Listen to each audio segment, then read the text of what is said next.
हाँ, नमस्कार।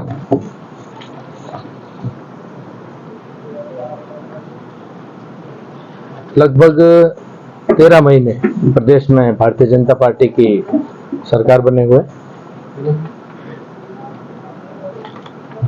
यशस्वी मुख्यमंत्री आदरणीय भजनलाल जी शर्मा जी के नेतृत्व में प्रदेश के अंदर जो आज तक देश आजादी के बाद में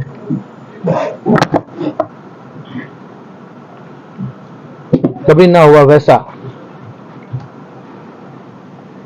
पहला बजट लगभग 4,90,000 करोड़ का, क्रमशः दूसरा बजट इस अल्प अवधि के अंदर लगभग 5,37,000 करोड़ का, जिसमें मैं कहना चाहूंगा कि एक नवाचार देश के ये एक पहला अग्रणी राज्य होगा जिसमें इसको मैं ग्रीन बजट भी कहूंगा तो उसमें कोई अतिशयोक्ति नहीं होगी। आदरणीय यशस्वी प्रधानमंत्री एक सपना लेकर के, एक संकल्प लेकर के सभी से आह्वान भी करते हैं। लगातार आप और हम सुनते हैं, पिछले 2 वर्ष पूर्व आजादी का अमृत महोत्सव मनाते हुए उन्होंने विकसित भारत का संकल्प भी लिया 2047 और प्रदेशवासियों से, देशवासियों से, सबसे लगातार वो जहां पर भी जाते हैं आह्वान भी करते हैं। उन्हीं से प्रेरणा लेते हुए आदरणीय भजनलाल जी शर्मा ने भी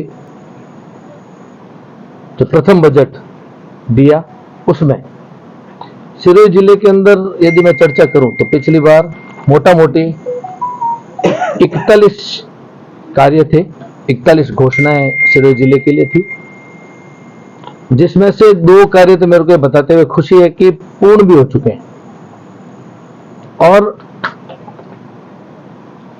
39 कार्य प्रक्रियाधीन है। चाहे उसमें अपन लैंड अलॉटमेंट की बात करें, एफएस की बात करें, टेंडर की बात करें, सारे कार्य 2 कार्य कोर्ट की वजह से विभागीय प्रक्रियाधीन है। लेकिन जैसा कि आप सब भली भांति जानते हैं कि मुख्यमंत्री जी ने यह भी एक नवाचार किया है कि बजट घोषणा के तुरंत बाद में प्रभारी सचिव और प्रभारी मंत्रियों के द्वारा, प्रशासन के द्वारा उसकी फॉलोअप विजिट्स, उसकी प्रभावी मॉनिटरिंग प्रदेश लेवल से, जिले लेवल से, और एक बार भी नहीं, अलग अलग समय पर मॉनिटरिंग, ताकि प्रदेश की जनता को सिर्फ घोषणाओं का ये प्रदेश ना रह करके जमीन पर उनके द्वारा किए गए सारे कार्यों का क्रियान्वयन जमीनी स्तर पर हो। और वैसा अब आपको और हमको सबको देखने को भी मिल रहा है। क्रमशः दूसरा बजट मात्र 7 महीने के अंतराल में आपने और हमने सबने देखा, हर वर्ग को ध्यान में रखते हुए, चाहे युवा हो, महिला हो, किसान हो, गरीब हो, हर वर्ग को, जैसा मोदी जी कहते हैं, हर वर्ग को ध्यान में रखते हुए इस बजट को दिया गया। सिरोही जिले के लिए भी 14 विभागों के लिए 28 घोषणाएं हैं, लगभग 190 करोड़ का बजट घोषणा के अंदर कार्य दिए गए हैं।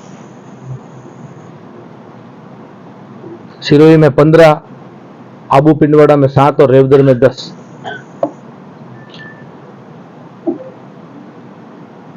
लगभग इन कार्यों के अंदर भी, चाहे वो सड़क का है, एनीकट का है, पर्यटन का है, चाहे माउंट आबू के अंदर भी एक नवाचार, किस तरीके से टूरिज्म को बढ़ावा हो, चाहे हवाई पट्टी का आगे कार्य विस्तार, हर चीज को अलग अलग नवाचार कैसे किया जाए, इन सब चीजों को ध्यान में रखते हुए एक बहुत ही प्रभावी बजट देने का प्रयास आदरणीय मुख्यमंत्री जी ने, हमारी वित्त मंत्री दिया कुमारी जी ने किया है। और आने वाले समय में लगातार, जैसा कि सभी विधायक गणों को, मंत्रियों को, जहां पर भी मुख्यमंत्री जाते हैं वो सदैव कहते हैं कि इन कार्यों को फिर से कम समय के अंदर जमीन पर उतारने का काम करना है। अभी तक तो सदन चल रहा है, उस सदन के चलते हुए भी आप देख सकते हैं कि आज हमारे बोरा जी और हमको, कलेक्टर साहब, हमारे सांसद महोदय, सभी जिला प्रमुख, हमारे जिला अध्यक्ष, नवनिर्वाचित जिला अध्यक्ष, सभी हम लोग इस कार्यक्रम को, इस फॉलो अप विजिट को करने के लिए आप सबके बीच में उपस्थित है। और आने वाले समय में विकसित राजस्थान कैसे बने, इसके ऊपर हमारे मुख्यमंत्री जी दिन और रात कार्य कर रहे हैं। और आने वाले समय में मैं उम्मीद करता हूं कि प्रदेश की जनता को जो पिछले 80 वर्षों के अंदर ना दिया गया वो सब मिलेगा। और फिर से एक जो सिलसिला बारंबार, एक बार बीजेपी एक बार कांग्रेस, ये सिलसिला भी तोड़ने की एक नई दिशा के अंदर भारतीय जनता पार्टी का बूथ से लेकर के राष्ट्रीय स्तर तक का कार्यकर्ता, और हमारे फिर से प्रदेश अध्यक्ष भी कल फिर से निर्वाचित हुए हैं निर्विरोध। उसके भी मैं प्रदेशवासियों को, हमारे संगठन के कार्यकर्ताओं को बधाई देता हूँ। बहुत बहुत धन्यवाद। सर, बजट घोषणाएं हो गई, बजट क्रियान्वित करने के लिए, बजट की घोषणाओं को क्रियान्वित करने के लिए जिला स्तर पर जिस प्रकार से काम होना चाहिए वो काम नहीं होता, जिसके कारण बहुत से जो घोषणा है वो सिर्फ घोषणा ही बन के रह जाती है, काम दरअसल पे नहीं होता है। हाँ नहीं, बिल्कुल आप ठीक कह रहे हैं, ऐसा होता आया है आज तक। बिल्कुल मैं भी अभी यही आपको आग्रह कर रहा था कि ऐसा आज तक होता है, रूढ़िवादी तरीके से कामकाज करने का जो एक सिलसिला, एक मानसिकता रही है, वो अब चाहे पार्टी के कार्यकर्ता से लेकर के, सरकारी कर्मचारियों से लेकर के, अधिकारियों से लेकर के, जो राजनीतिक क्षेत्र के हमारे विधायक, मंत्री, मुख्यमंत्री जी ने जो एक नया सिलसिला चलाया है, वो ये पहला एक नवाचार है। मैं कहूंगा कि काम को, जो स्लीपिंग वर्क, एक सोते हुए काम को, सोती हुई फाइलों का अब कोई स्थान नहीं है। अब काम जो वहां से बजट घोषणा में निकल पड़ा है वो अब निकलेगा ही, वो चलते ही रहेगा। वो हमारे दीनदयाल उपाध्याय जी, हमारे पार्टी का जो मूल सिद्धांत है, चरे वेती, अब काम रुक नहीं सकता है, काम को चलना ही पड़ेगा। सर, आपने बोला 13 माह हो गए सरकार को, ये तो हुई बजट की बात, लेकिन जिले में सरकार की तबादला नीति समझ में लोगों को नहीं आई। कई अधिकारियों के 3-3, 4-4 बार ऑर्डर हुए। उदाहरण के तौर पर रेवदर के वीडियो, रेवदर से श्योवन, श्योवन से रेवदर, रेवदर से फिर कहीं और, फिर वहां से फिर रेवदर, तो मतलब एक अधिकारियों के इतने ट्रांसफर। देखिए, तबादला नीति एक प्रशासकीय निर्णय है और कई बार क्या परिस्थिति है, अलग अलग विषय को अपन अलग से इसका डिस्कस कर सकते हैं, लेकिन कोई एक पर्टिकुलर केस से पूरा इस तबादला नीति को अपन नहीं ले सकते हैं। लेकिन फिर भी ज्यादा तबादला ना करने का ही भारतीय जनता पार्टी का मानस है। ठीक है, अधिकारियों का कहीं पर कहीं कोई प्रशासकीय दृष्टिकोण से, कई बार कोई कर्मचारी की खुद की इच्छा से, ये सारे अलग अलग विषय को मिश्रण करके ट्रांसफर के ऊपर विचार किया जाता है। आपने जैसा कि देखा है, सरकार को 13 महीने बनने के बाद में मात्र 2 बार ही ट्रांसफर बैन को खोल करके जरूरत अनुसार ट्रांसफर ही करने का प्रयास किया गया। सर, सिरोही जिले की अगर बात करें तो सिरोही जिले में कम से कम 8 अधिकारी ऐसे हैं जो सरकार के आदेश को नहीं मानते, हाईकोर्ट जाकर के स्टे लेके आ जाते हैं और वापस बैठ जाते हैं यहाँ पे सीट पे। देखिए, व्यक्तिगत विषय, इसको अपन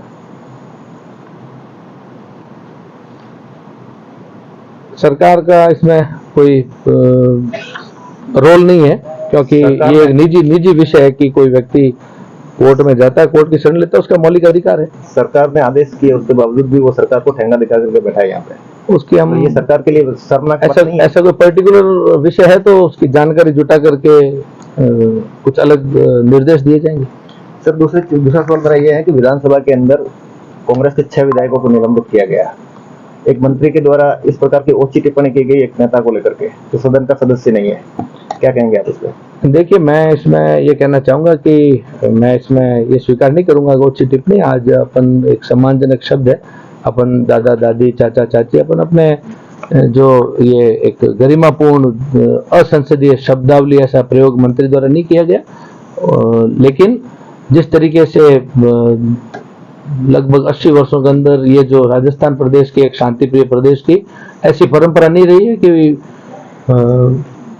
अध्यक्ष के सामने इस तरीके का जो उनका आचरण रहा। बहुत वरिष्ठ कांग्रेस के हमारे ये साथी थे एक तो, और ये पहली बार ये इतिहास के अंदर हुआ है कि विपक्ष के प्रदेश अध्यक्ष का निलंबन एक साथ में इस तरीके का, ये एक खुद में तो उनको ये सोचना विचारना चाहिए विपक्ष को